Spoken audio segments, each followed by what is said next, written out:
to Emotion Chips, where we talk about the real reason everything happens for a reason. I'm your host, Charlie Carroll, along with my fresh co-host, Mallory Redmond. I got a haircut, everybody. She got a haircut. She got her hair done, my hair's everyone. Your hair's done. Yes, finally. It was my first haircut since... Okay, so I had a hair appointment. Let's talk about this. Here we go. I had a hair appointment like right at the beginning. I just missed it after the salons closed. The salon closed like You're talking days. about the pandemic. Yes, Okay. yes. Which was many, many months ago. Yes. And so I, like everybody else in the country, have not, well, many of us. Right. You just went ahead and shaved your head. Yes. I, like many others, have not been able to have my hair tended to.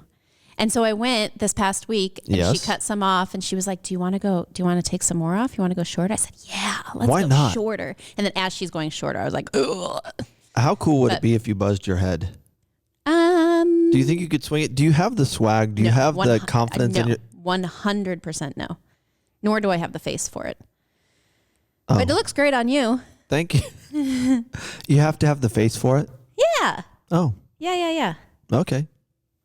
I definitely, when I had long hair, did not think that I would like having a shaved head as much. But hey, here we are. Oh my gosh. So easy. Yes. I am going to grow it back. Oh. Yeah. I didn't know that. Like man bun style? Yeah, eventually. Really? You miss your bun? I miss my bun. Why? What about it? I don't know. Freedom of expression. Okay. Who knows? Okay. I like having longer hair. Have an emotionship with your bun. Yes. And I also, my hair wasn't healthy. You know, when I had the original idea to grow my hair out, I didn't know what I was doing. I really had not had long hair since I was a kid. Okay. And even then it wasn't that long. And so you take a couple of years to grow your hair out and you have, especially as a man, you have no idea as to how you should take care of it.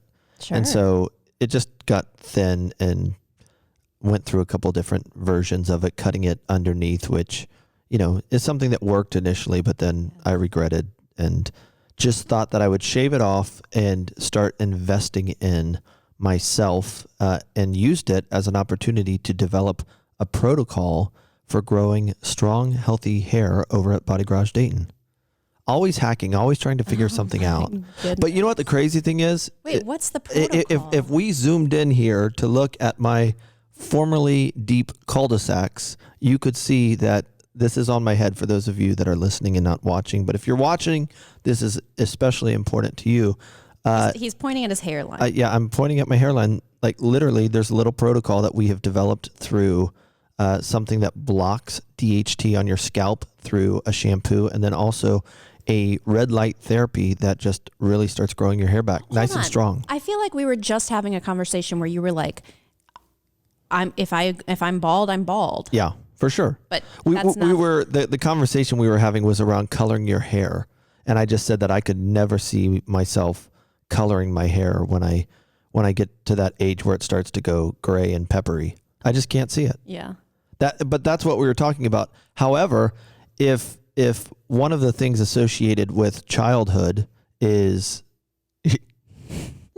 Gilman has to be texting. Ladies and gentlemen, we have a producer for the show. John Morton is our Gilman. And Love you know him. what? This is appropriate knowing that Regis passed this past week. Yeah, what a loss. Oh, what a great personality, right? I think I saw that he's in the Guinness Book of World Records for the most hours on TV. Yeah, that's true. That's insane. Live television. Live television. Yeah. So I have Kelly Ripa. I have a Kelly Ripa here at Emotion Chips. And we have Gilman here that just feeds notes to Kelly. He said he injected stem cells into that scalp. Don't let him fool you. Well, it wasn't stem cells.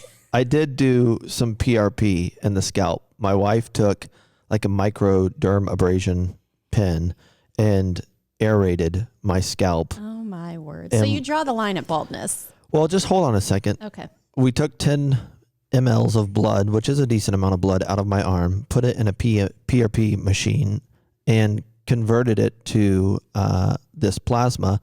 And then we put it in my scalp. However, I did not get nearly the results with that compared to this red light therapy, which is not painful, it's just a light, and a shampoo that blocks DHT, which is a form of testosterone that manifests through your pores in your scalp, and it's a stress-related thing. And so people that are stressful or are dealing with stress, DHT is produced in the scalp, and that starts to make the follicles of your hair really like malnourished and thin. Why you're still smiling? I'm just listening. Oh. I don't know.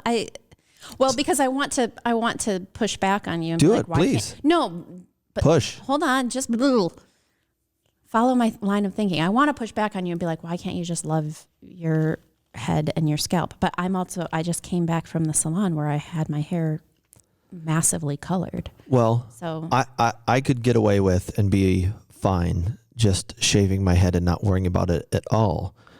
More than just how it appears to someone on the street, I'm very interested in how to like take the clock back and have youth the older you get. And so your hair, being strong and vibrant is a part of youthfulness. And so I'm very curious as to, like, if I figure out the way that I've been living, running businesses and, burning the candle at both ends has taken a toll on my biology. And then I can figure out using my own biology how to help other people like get that back so that you can enjoy the fruit of your labor. Like, I ask this question a lot with some of my wealthier clients.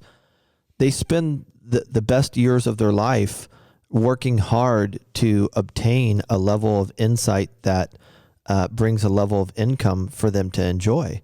And then they've spent so much of their life, and I saw this happen in my own family's life, they spent so much of their energy, when I say life, they spent so much of their energy building these things, and then they don't have any energy left to enjoy them. Right. And so I said, well, I'll just start a business that while I'm burning the candle at both ends in these formative years, I'm reducing the wear and tear on my body. And so if I can take the clock back in one of the manifestations, if I can dial it back, and one of the manifestations of that is hair growth, then that's what I'm going to do. And I dealt with someone yesterday. We're having these really super, super, super California made hats for Table 33. What's a super California made? Just like USA, made in the USA, good quality. Literally in California? Yeah. Or are they just, okay. Yeah, California. And they're trucker hats, and they're just going to be cool. And so I went in to have someone sew these awesome patches that we had made to go on the hats. And this poor dude is probably late 40s and just is having a rough go at it with his hair. The hair on his eyebrows is longer than the hair on his head. And he appears to be, I don't know him. He appears to be that kind of guy that's just not going to shave his head and let it go. So did you try and sell him? No, I did not. I was just getting to know him, and then he started talking about things that made me uncomfortable. So I moved on. Okay, that's really vague. He was talking about a customer on the phone that was talking too much, who was a woman, and he had her on speakerphone, and he was like, God, can you imagine being married to her? I'd just shoot myself. Oh. And I was like, okay. And then he was like, that's why men are gay. Oh. And I'm like, okay. I mean, I don't even know you. Like, I just need some patches sewn. Yeah, I'm just trying to get these put on these hats. And so then he kept talking about like being gay, and I wondered if he was hitting on me. And so, yeah, there you go. Okay. I'm going to just gloss over that and ask, I'm curious about, so the baldness. Yes. You're saying that is stress related sometimes? Well, a lot of the time it is DHT, which is a form of testosterone related. It's stress related a lot of the time. And here's the thing that, here on episode 27, welcome to episode 27, everyone. Gosh, 27. Yeah, here at Emotion Ships, the podcast where we talk about the real reason everything happens for a reason. It can be in your genes. Yeah. That male baldness, the pattern of male baldness can be in your genes. That similar to the study that we have talked about from Emory University with mice that were exposed to stress and a certain smell. Their grandchildren, the mice's grandchildren, when they smelled that same flower, it activated stress hormones in them because of their genes. And so people can have weak hair in their genes. So I knew that. That makes sense to me. Yeah. I did not know, or I guess what I'm asking is both gray hair and baldness, can that come just from stress? Yes, it can. Two different things. Not genetic. I'm talking not genetic, just like stress. Yes. Because genetic is someone else's stress. That's what that is. Genetic means someone else's stress. If you want to get the color of your hair back without having to put color in it, like fashion and fun is one thing, but if you just want to get your natural color back, you need to be taking a Whole Foods, not the store, a Whole Foods mineral, like trace minerals and enzymes product. Standard Process has a good one that you can take. A lack of color in your hair often can be from stress, which takes the minerals out of your body. I take minerals on a regular basis, not for my hair color, but because that's what stress and inflammation attacks, are the minerals that are in your body. And when you eat whole foods, what comes up out of the ground, and even drink spring water, it has minerals and enzymes in it. Primarily water is minerals, but food has minerals and enzymes. And so it's really cool that God created the earth in a way that when you eat things that are grown in the ground, it provides those minerals. And so a lot of people eat way too much manufactured food, and so it doesn't have the minerals, and then they have a lot more stress than what people used to have. And so that equals your body manifesting a lack of color, right? A lack of vibrancy in life, because you have more stress and less minerals in your system. And so if you want to keep your hair strong and the color there, get some trace minerals. Interesting. And so the red light therapy and the shampoo is just a way to hack. The shampoo has natural products in it. We'll put a picture of it on the video broadcast, and you can see what it's all about. But it works. Okay. How about that? Wow, that was a diversion I didn't expect. We were not planning to go there for episode 27, but there we went. But there we went. And the cool thing about it is, if you start Googling this stuff, there are a lot of companies out there that want you to take a pill. Don't take the pill. Don't take a pill. Don't take the pill to... Unless it's whole food minerals. Right. Don't take the pill to block DHT. Like, I'm not for that. Oh, okay. But you can treat it from the outside in by just getting that stuff out of your scalp, which will allow your hair to grow healthy, wealthy, and wise.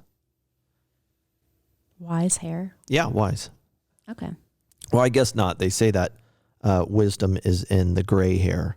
But That's true. That's throwing everything off. No, not really. It actually, they just didn't know anything about biohacking in the Old Testament when the book of Proverbs was written. It says that it's a sign of wisdom, and this is really good.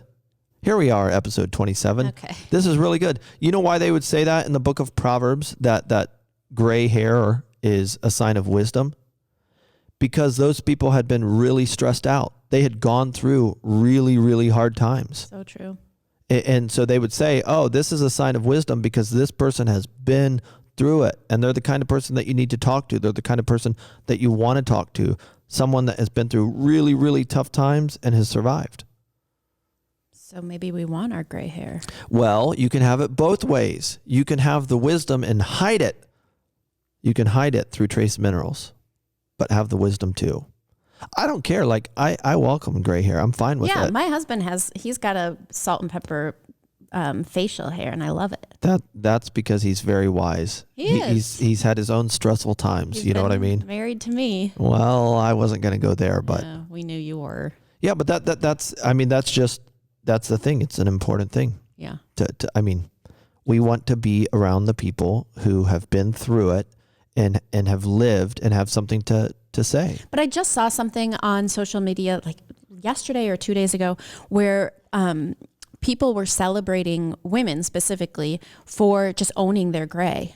Sure. Are you laughing because we've been talking about this for 15 minutes? No, I was just making sure we hit record. Oh, that's also important. Because I think that there is also something to be said for that. Like, this is where I am in life. This is what I look like. And well, I mean, as a society, we embrace we have a hard time, often we have a hard time in this culture distinguishing between what is real and what is not real. What is a headline and a thought versus what is a reality. And so you'll hear people saying like great talking points, like embrace who you are, like you were made to be beautiful. That's one thing, and it's a great thought, and it's true, and most great thoughts are true, but they don't serve you unless you learn how to build realities around them or get that into a practice. Even with as fired up as people are about all of the civil unrest, it's one thing to say Black Lives Matter. It's another thing to live your life in a way that, whether it's a Black life or any other life that doesn't look like your own, that you're actually doing something about it. If the country was positioned to have the conversation, which we're not because we're so emotional about everything right now, which is understandable in light of everything that has happened this year. We need to expand the headline. Often you need to expand the headline and get underneath it. So if we say that, a Black life matters, then the next question would be, how many Black lives matter? And then the answer to that should be all Black lives matter. And then it comes back to like, how do we process that in a way that we're consistent and we're not falling into the trap of a talking point, which talking points have to exist in order to start new conversations that can create new realities. But talking points can also be harmful if that's all they ever are. And so what we have tried to do on this podcast is gently remind people that we are empowered to make a decision each and every day to show that every life matters.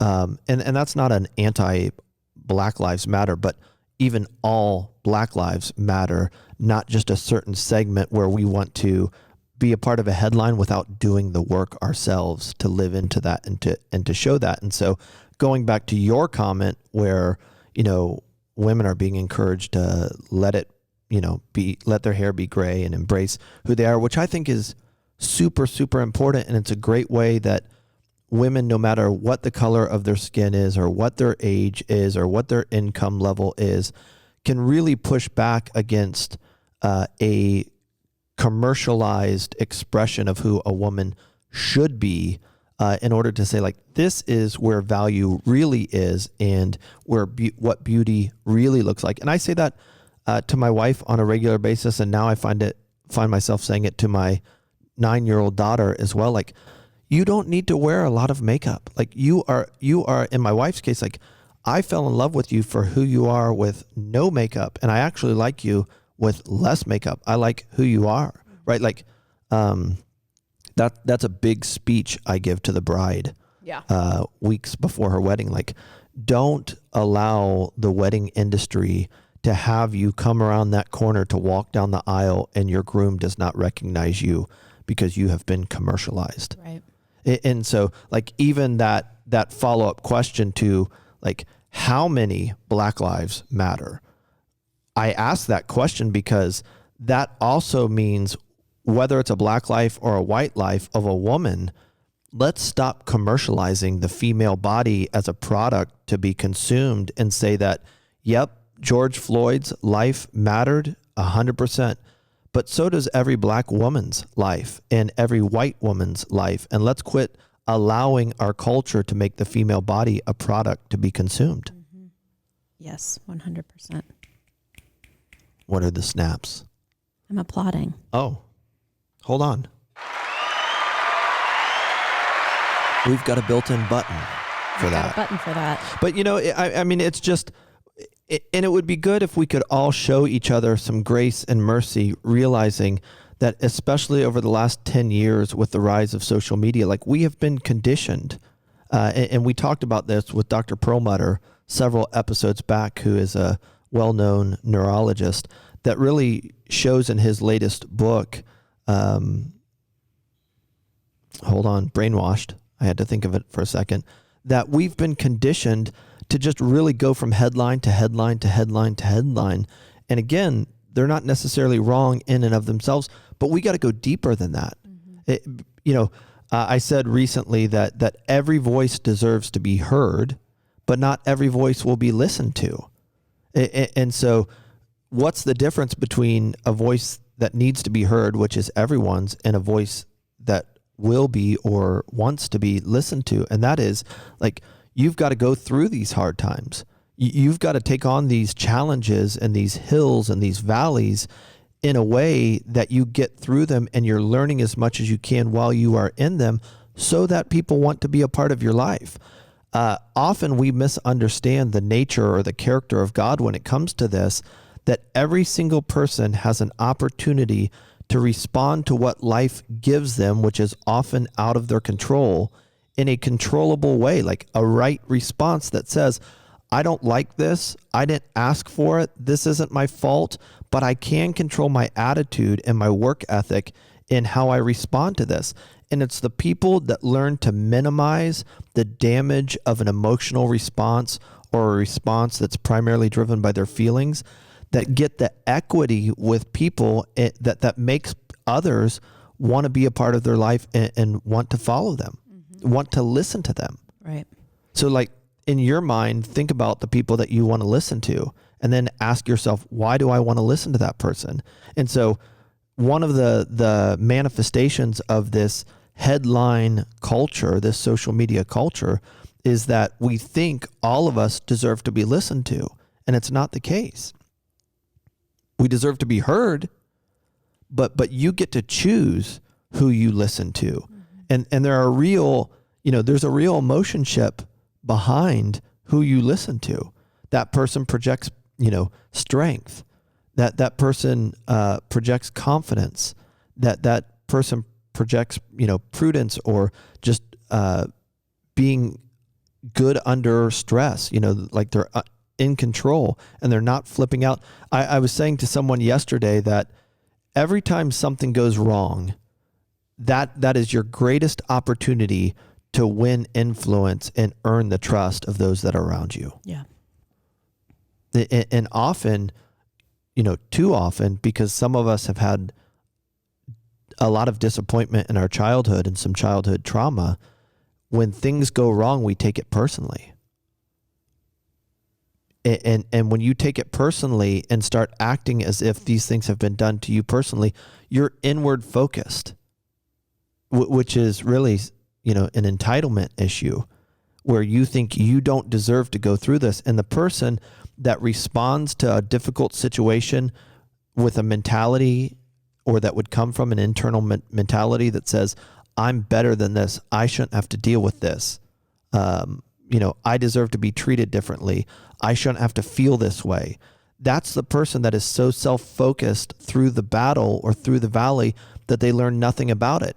And nobody needs your help navigating. I mean, it's an exaggeration, but few people need your help navigating the mountaintop. Tons of people need help in life navigating the valley. And if you were so self-centered and entitled in the valley, you're robbing yourself from other people wanting to be a part of your life, because you remember what it was like. And instead of becoming self-focused and entitled, saying you didn't deserve to be there, you learned something.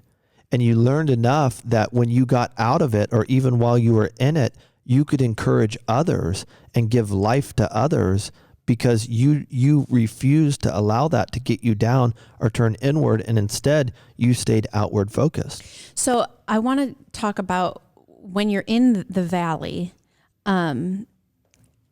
how can we best discern. I mean, I guess this is true whether you're on the mountaintop or in the valley, but I want to talk specifically about the valley, who you're listening to. Sure. Because I get so tempted to just listen to people who are going to like coddle me. Sure. Right? Or like agree with me or not challenge me. I've been listening to Brene Brown's podcast. Yeah. She's just, I really appreciate her work. And she did this episode with Ibram X. Kendi, who is, he's an author and he writes and speaks a lot about race and discrimination. And so he recently wrote he's been doing a lot of work about how to be an anti-racist. So not just saying like racism is bad, but actually actively being an anti-racist. Right. And I kept skipping over that episode because I knew I needed to listen to it and I'd heard really good things about it, but I wasn't, I mean, to be honest, I didn't really want to be challenged like that. Yeah. And I just listened to it yesterday and it was absolutely phenomenal. But the reason I'm bringing this up is because like those are voices that I need to be listening to. Yeah. Right. And it's hard and it sometimes rubs me the wrong way. Sure. And so I'm just curious how we can, especially when you're like in the valley and so you're feeling vulnerable and tender and like you could snap at any moment. Yeah. How do you then choose who you listen to? It's such a good question, and it really reflects where you are right now in your journey, which is great, right? Being stretched and challenged. Yeah. You have to be positioned for growth. And that is so few words for such a powerful reality in my experience. Like you have to be positioned to receive everything you need to receive to grow from that challenging situation. And what I have found is, and you're really hitting on this, is that when you're too overwhelmed, when everything becomes too much, you don't have that emotional strength. Like your willpower is a muscle. And it's stronger in the morning and it's weaker at night. It's stronger in the early parts of your week, even if the early parts of your week start on a Wednesday and end on a Tuesday. It comes and goes. And so when I say that you have to be positioned for growth, when I'm in a really challenging time, I know that I have to prune, right? Like if the plane is struggling to stay in the air, like you've got to get some weight off of it. Or if the boat is struggling to float, you've got to throw things overboard in order to focus on the things that you have to focus on to stay alive and to keep moving. And so when it comes to being in the valley and not wanting to listen to anybody or being fearful of listening of another person's opinion or being challenged, it's just because you have so much going on that it just feels like one more thing. And often, you know, what I try to coach people through that are stuck, they're dealing with paralysis in hard times, is we've got to get you out of chronic fatigue before we can change this generational hurdle that you can't get over. Often people become human doings when they are stressed out or they're working against the words of a parent or the actions of a parent or a mentor from earlier in their life that insulted them or challenged them in an unproductive way. And so my grandpa was kind of like this, that he was put up for adoption when he was a little kid and left on a doorstep. And he spent the rest of his life starting things and doing things. And he was successful by the way we would define it when it comes to income. Mm-hmm. But he was bankrupt in some ways when it came to a lot of his relationships. Yeah. And so one of the first things that you have to do when you find yourself in a valley is make sure that that boat has the right amount of weight, which is often the least amount of weight on it, so that you can be hungry for input specifically with the situation that you're going through. Or you're going to be so fatigued that even the best lifesaver that is thrown your way will look like an anchor or an obstacle because of how tired you are. Your eyes will lie to you when you're overwhelmed in dealing with chronic fatigue. So just to like really break it down. Yeah. What is weight? Like, what is the weight that you're referring to? What is the weight that people would be dealing with in the Like, situation? what would be on the boat? Still trying to maintain the same schedule and have people over a couple nights a week. Like, I often ask marriages, when I'm doing premarital counseling or trying to get them through an issue, like, how many date nights are you having? Well, we're not having any. Okay. Break down for me, write down what you're doing with every night of your week. Well, we've got this night. We've got this night. We've got this night. And so that can be weight. Even though it's not hard, it can still be heavy, right? Just because it's not bad doesn't mean that it's good. And so often the person that is stuck has a lot of things going on because they have looked to the lot of things to bring them happiness. And it's nothing from the outside that will ever bring happiness on the inside. Happiness is an internal position, not an external one. I am happy because of who I am on the inside, not because of what I have on the outside. However, I have found that when you're happy and content on the inside, that level of vibrancy, vibing, draws an equal or similar level of vibrating things that are good to you. Mm-hmm. And so it's important and they affect one another, but I can't live my life in a way that says something from the outside, some sort of status or level of income or asset or resource is going to make me happy. And so weight can come in the form of your schedule. Weight can come in the form of maintaining relationships that, might be a status thing of what they say to you, but they're actually not adding any net benefit. It can be, weight can be you're staying up binge watching Netflix when you need to be getting in bed by 10 so that you can get up at 5 or 6 and invest in yourself. Mm-hmm. And that's another thing. Like, most successful people have a great morning routine that they don't vary from. Yeah. And so the weight is often self-imposed, and it keeps us from being intentional with our life, and we become more reactionary to our life. Yeah, for sure. That's good. That's helpful. I think sometimes you don't even realize how much is on the boat or in the plane. No. Well, it's like your house. All the junk that accumulates over time, then you go to move and it's like, where did all this stuff come from? Oh my gosh. You know what's crazy? Because we just moved, a couple months ago. And there's like a room full of boxes we never unpack. Darren and I have moved probably 3 or 4 times in our marriage, and we're just moving these boxes, and they're not we're doing nothing. I'm convinced that things have babies. Things mate and have babies in those boxes. Those are mating boxes. Yes. How did these toys turn into so many more toys? It's insane. And we think that we're really good at like purging things and no, we have too much stuff. Well, speaking of toys, I was saying to the same person yesterday, Toy Story, which is one of the great Pixar movies. I do. That is one I've actually seen. Yes. Not all of them. Aren't there 3 or 4? I think there's 4 or 5. Oh, yeah, I've definitely not. But I've seen the first one. But Slinky, the dog in Toy Story, I was saying this to someone yesterday that if you have a great head on your shoulders, right, that maybe you're organizationally strong. A great head of hair. A great head of hair on your shoulders. Mm-hmm. But if you have great insight and, you can contribute and bring a lot of positive things to your team, wherever your team is, but your butt drags far behind your low qualities, people are always going to measure you and view you and think about you as to your butt and not your head.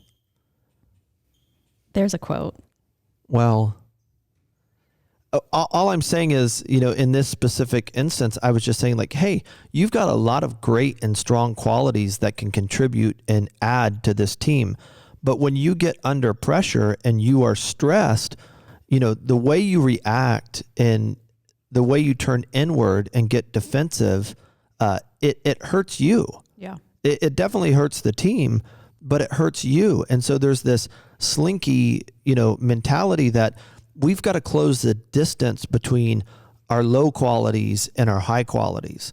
Obviously, you're always going to have things that need to be worked on that are further behind in your development process than other qualities. There are strengths and there are weaknesses. Mm-hmm.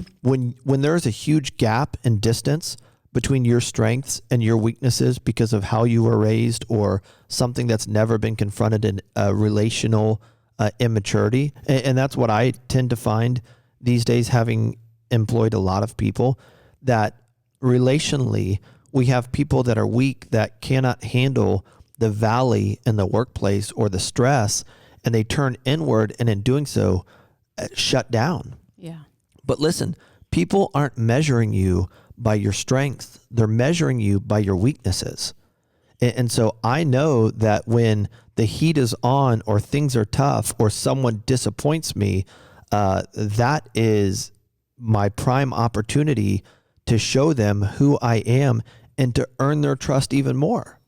I was talking with a business colleague, a business partner this past week, like, you as a business owner, you earn the right to stay in the game and to make certain decisions and do certain things. Like, I've lost a lot of money learning how to do things the right way. And you can, somebody can have a big mistake and cost you thousands of dollars as a business owner.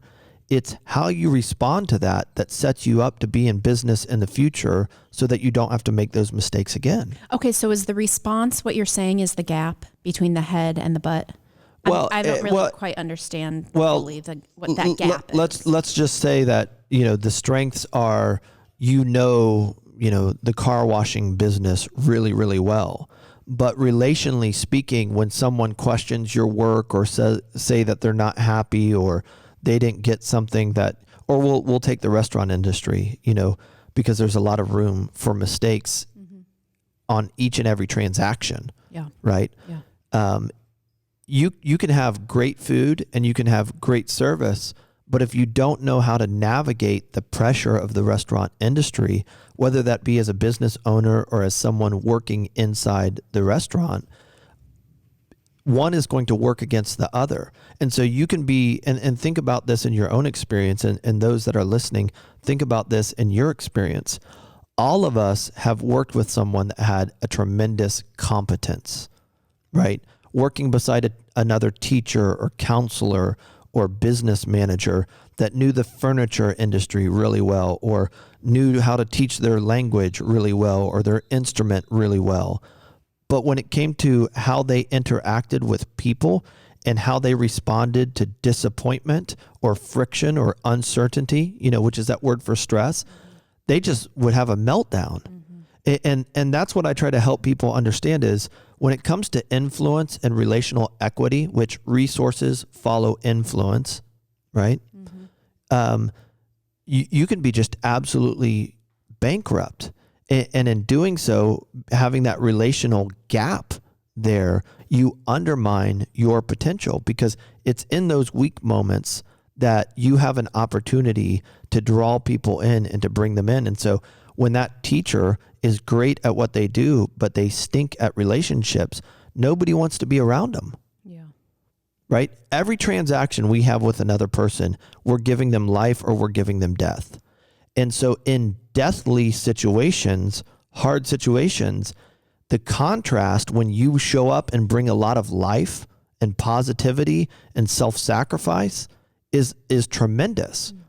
I have very little opportunity to be the light on the mountaintop. I've got a great opportunity to be the light in the valley. So good. And so it's the difference between responsibility and leadership. If you're that teacher or that server and you have responsibility, great. Hopefully that's going to get you a paycheck. That is not leadership. Responsibility is a part of leadership, but just because you have responsibility doesn't mean you are a leader. And some people are more wired to be leaders and gifted to be leaders. Everyone has the grace of leadership, meaning all of us have to work on the way we interact with people, which is really what leadership is about. And that gets back to what we started with today, of just this idea of we're a headline society, that we think because we see a headline or we read an article about something that we know it all. And it just ends up undermining us when we behave or when we carry ourselves in that kind of way. Everybody deserves to be heard. Everyone chooses who they listen to. You know what area of my life that this conversation is making me feel gutted right now is parenting. Sure. Oh gosh, because I Yeah. have good intentions. Yeah. I have the ability, I have the competence, all of that stuff. But in the heat of the moment with a 2-year-old staring back Yeah. at me who's throwing a fit, gosh, it's really hard to keep my composure and respond well. Yeah. Well, a 2-year-old is one thing, and there's still opportunities for influence with a 2-year-old. But here's this idea of responsibility and leadership, that just because you have responsibility doesn't mean you are a leader. Though good leaders have responsibility, right? Leadership is earned or should be earned. Responsibility is something that comes with the paycheck and the title that we've been given. There are a lot of people that have a lot of responsibility that are very poor leaders, and they don't bring life to their people. Right. I was saying to this person yesterday, like, your question to your peers and everyone around you is, how can I make your job easier? How can I serve you? Those are the people that get it. Those are the people that get the value working for them. How can I serve you? Where can I make a difference in your life? What can I do to make this better? People that understand the opportunity to shine light in the darkness, which is in the valley, ask questions. They don't make that many statements. How do I show up and make your life better? And that's really what Jesus said, like, the greatest among you, and this was not a spiritual statement. It's a reality. It's a practical reality. The greatest among you is the servant of all. Mm-hmm. If you want influence with someone, you serve them. You don't demand things from them. And so most of my employees would say that they don't feel like I'm their boss, that I'm their colleague, that I come beside them and I ask them questions. What do we need to do to make this better? What can I do to contribute here? Yeah. And so, when you get into parenting, it's like politics and pastors. Those are the three things, right? Parenting, politics, and pastors. It is not about thinking for someone. Yes, the younger a child is, or the more of a mental health issue we have, there are times where we have to think for someone else and then try to help them get there because they're not there yet and they can't think the best for themselves yet. They want to do things because of their curiosity that would be harmful to them. But as our children, even as soon as 3 and 4 years old, as our children become old enough, our job as a parent, politician, or pastor is not to think for people, but to put information in front of them in an empowered way where they get to choose for themselves. One of the primary reasons that so many people hate Christianity in this country is because we have given in to the lie and almost started following a political model where we think that we have been elected or positioned to make decisions for people. And that's what drives me crazy about politics. Politics are supposed to be people, public servants that serve the people and bring options to the people to empower the people to live their life, not to think for them. And we might think that it's an easy fix and it's a quicker fix just to think for 10,000 people at a time and to make a law. The long run, that doesn't work.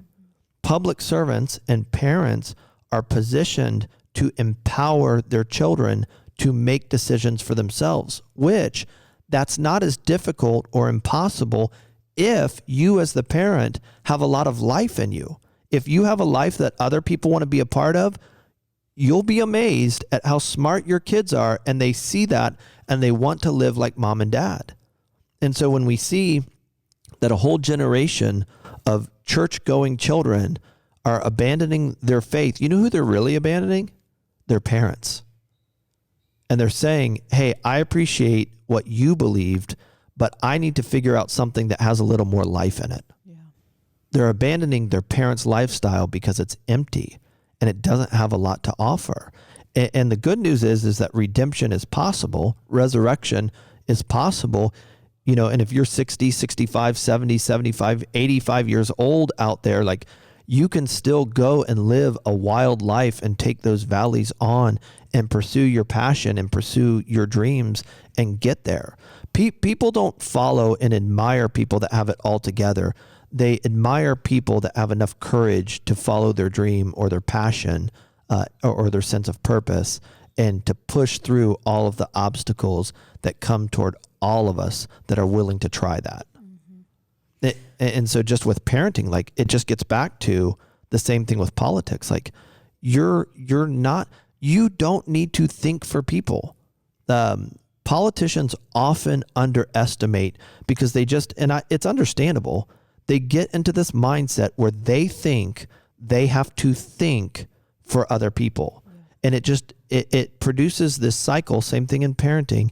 It produces this vicious cycle where children who were raised in that energetic environment revert back to it when they become parents and they have precious cargo on board.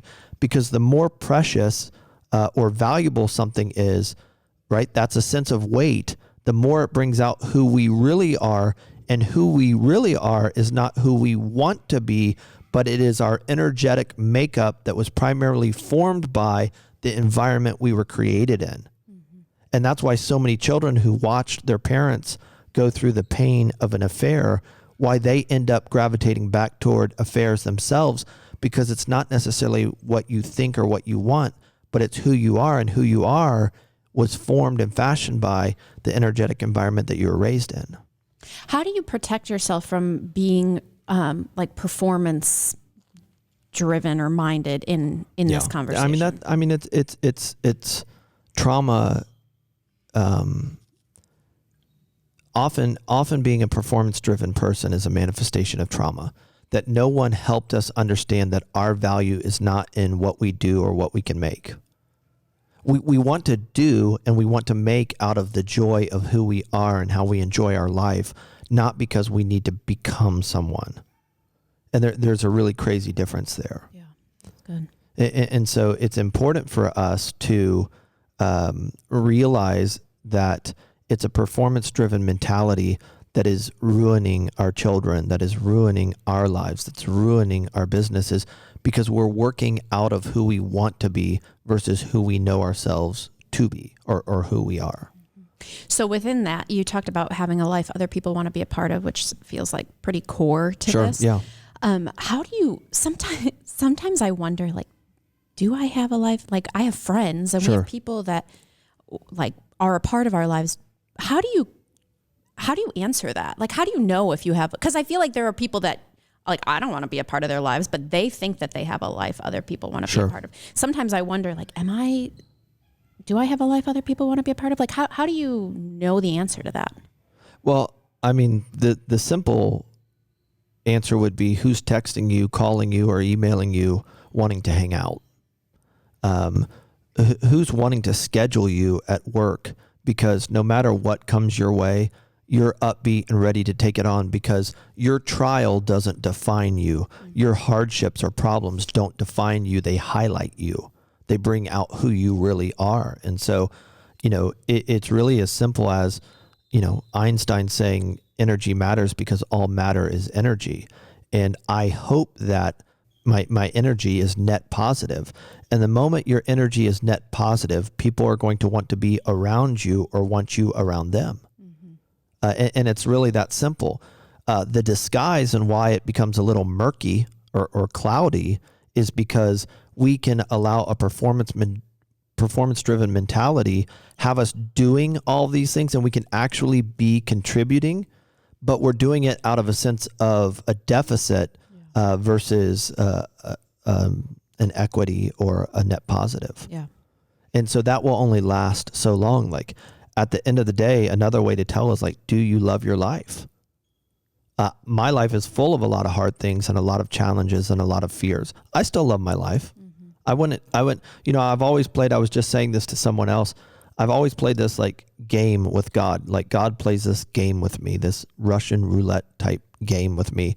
And it will be some article I read or some person that accomplishes something great, and God would say, if I would allow you right now to switch your life with theirs, would you?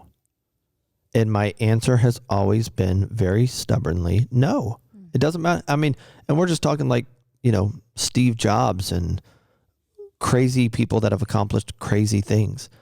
if I gave you the opportunity, would you exchange your life for them? And it's just, no, I believe and know God is doing good things in my life, and I love it, and I want to show up for it each and every day. Yeah. And so, as you've heard me say, every day for me is Christmas. I can get into the holidays and enjoy like the subtle things and the traditions, but at the end of the day, like, I don't go crazy about my birthday, and I have to work hard to go crazy about other people's birthday, because every day's a birthday. And people are like, that's so disgusting. Your times must not be hard enough. No, if we're going to use the Bible as a standard, the book of James says, like, you're to be joyful when you face hard times, because James knew, being a person that went through hard times himself, that it's in the darkest valley that gives you an opportunity to shine the brightest. Mm-hmm. So you don't want a bunch of mountaintop experiences. You want an equal amount of both, or you want twice the amount of valleys to set you up for more mountaintops. Right. The mountaintop can get a little bit boring if that's... Well, listen, you're not going to fall off and hurt anything but your pride when you trip over your feet in the valley. The mountaintop, you fall off and slip and you die. Long way to go. Yeah. And it is very easy. It is very hard to get to the top of the mountain, and it is very easy to fall off. And most people have no idea how difficult it is to manage success that brings in by the truckload the criticism and attention of others. Mm-hmm. That's why the large majority of people that, quote unquote, have become successful or famous have said they would take their old life back at any time. Yeah.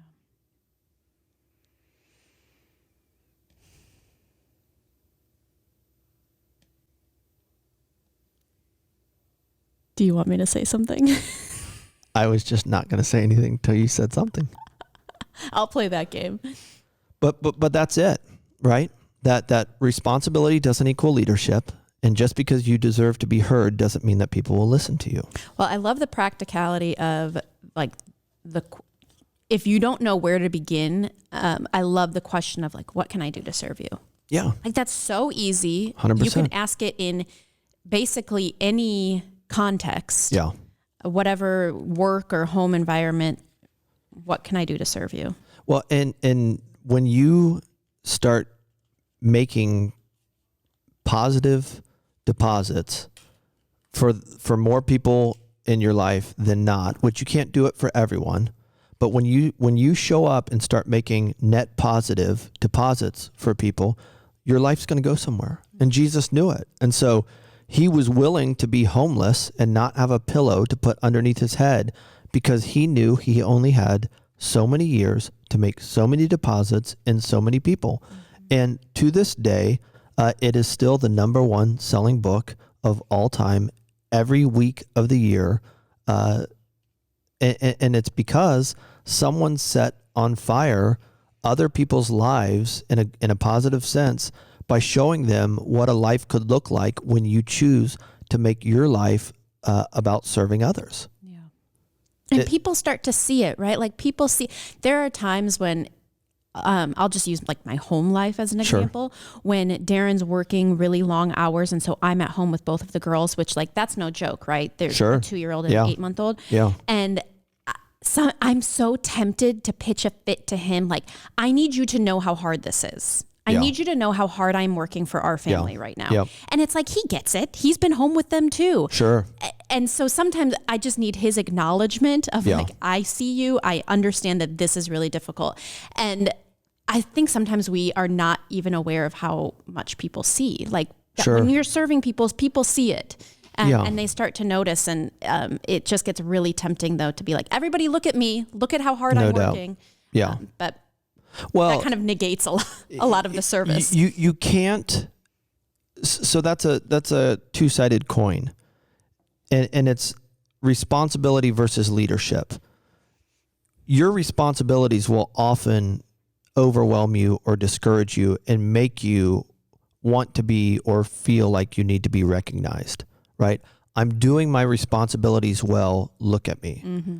You can't control that, because you can't control how someone else is going to respond. And if you have to say, can you at least acknowledge my sacrifice? Right. What are they going to say? Oh, yes, I should have said that. Yeah. So that responsibility side of things, you can just embrace what you're responsible for with a good attitude. Leadership wise, you can pull that out and do that for another person. So you've got responsibility that you can't necessarily control how people respond to it. But if you're that pissed about it, right? People not saying something and recognizing your responsibility, be a leader and recognize it in someone else. Yeah, and then you'll validate how important it is in what it really means, and not just give into a headline that, everyone deserves to be listened to. Yeah. Well, no, everybody deserves to be heard. Everyone deserves to choose who they will listen to. And so you can't always respond to how people respond to your responsibility and what you have on your plate and how you're handling with it. But you can do that for another person and exercise leadership by pointing out the things that you see in their life and what they're doing well, and what karma, or sowing and reaping, which are just emotion ships, they're a way to describe energetic realities. What those two things advocate for is, because you put it out, it will come back to you. That when you exercise leadership and praise the qualities that you see in another person, it will come back to you like a boomerang, and you will receive that. And so, going back to what I was saying to the person yesterday is, if you get stuck over on that one side of the slinky, always focusing on what's not going right with your responsibility or what's not being recognized with your responsibility, you'll never get that up. You'll never change that, because you did not live into what you can control, which is the head and your leadership, your opportunity to lead through the responsibilities that aren't feeling great or are not being recognized. Yeah. Those are two different things. Yeah. That's great. And so when you learn to be a leader and lead through the difficulties, then all of a sudden you start to become a voice that not only deserves to be heard, but deserves to be listened to. And I hear you. You want to shake your fist and say, I deserve to be listened to. I've been doing this for 20 years. At 32 years old, or 29 years old, Jesus could have said, I've lived for 29 years and I've done everything I was supposed to do, and nobody's listening to me. And you never know what tomorrow holds. And when it's the last, my family is Survivor fans, and, Yes. and some of the challenges is like 5 people carrying this gigantic bucket from this place where they fill it up through this obstacle course to put it in another bucket. And they've got to fill it up just to the right amount to where the challenge will rise and lift up the other side of like the teeter-totter type device, and the balloon will pop or whatever it is. And at some point in time, it is one drop of water that makes the difference and raises that other side up to be seen, or for the flag to be seen, or the balloon to pop, or whatever it is. And like, that is true with people. In Jesus' case, it would have been 29 to 30 years that he was carrying water and doing the things that other people didn't see. He could have quit at 28. He could have quit at 29. He could have quit at 30. But he kept doing the small, hard things that nobody else saw. And eventually that other side lifted up, and now we know him for who he was. Yeah. You got to play the long game here too, right? Like, we just want immediate, like, see me now. Yeah, respect me now. It's the headline culture. Yeah. I deserve to be seen and listened to. And the only reason we're that way is because we can pick up our phone and find 1,000 people that we know nothing about their journey. For one reason or another, other people are listening to them. And we long for that because we were made to know and be known. Right. And that's what is being appealed to. And it's why we do it. It's why people watch porn, right? I deserve to be the person that is stimulating and getting someone else excited to that level. Very few authentic, genuine, monogamous relationships have great sex. And so pornography works because, meaning it sells, because it is the portrayal of something that we all were made to experience. And that is the ability to really please someone else. Right? Everything good, right, comes with the context it needs to be birthed. Everything great requires time and patience and learning and forgiveness and mercy and grace.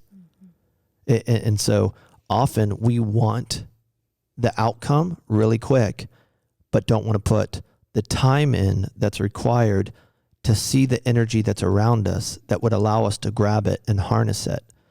It's not the realities that are waiting to develop. It's our understanding that is waiting to develop. And so if you're Tom Brady, right, and you hike a football today at training camp versus Charlie Carroll, who would hike a football, who has never played organized football in his life, there are things that he would see, and there are ways that he would execute the game based on who he has become that I could not do because I'm not that person. That is true with every person in every single situation in life. The way Tom Brady developed that competence is by investing decades worth of time and discipline and just not giving up. So as we end this, can you just like douse us with a little bit of encouragement? Like, how do you stay in the game and stay, it's so easy to say like every day is Christmas, but Yeah. if that's not somebody's reality, like as we're playing the long game, like what, Yeah. can you give us, can you, Yeah. make us feel how- Divorce your expectations. Divorce your expectations. And live your life because it's the choice that you have made to do what you're doing because it's what you feel called to do, and then divorce your sense of expectations. That's the only way I make it through $3,000, $5,000, $10,000, $20,000 mistakes. That's the only way I make it through betrayals. That's the only way I make it through disappointment is by divorcing my expectations. I believe that it's about sowing. And if you sow long enough, you will reap what you are supposed to reap. And you know, the more I deal with difficulties, instead of turning inward and feeling like a victim, I see those as opportunities to shine light, to become different, to make changes, and keep sowing good things. Good. Divorce your expectations. Yeah. Right? It's hard to be upset when you have no expectations.